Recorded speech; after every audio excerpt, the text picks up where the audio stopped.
Bejat. Imam masjid setubuhi keponakan sejak usia 8 tahun di Buton Sultra, terancam 15 tahun penjara.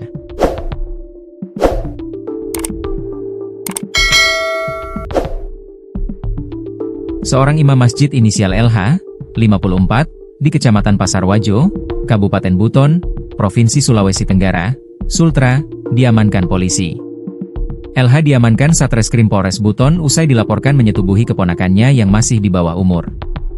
Insiden ini pertama kali terjadi pada tahun 2020 saat korban berinisial RD masih berusia 8 tahun.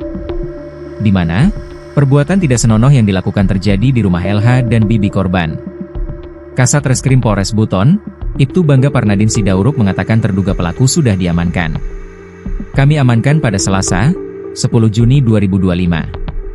Ini berawal dari laporan seorang wanita bahwa keponakannya telah disetubuhi, ujarnya, Minggu, 22 Juni 2025. Kata dia, peristiwa tidak senonoh yang diterima RD sudah terjadi sejak tahun 2020. Peristiwa terjadi sejak tahun 2020 hingga Januari 2024 lalu.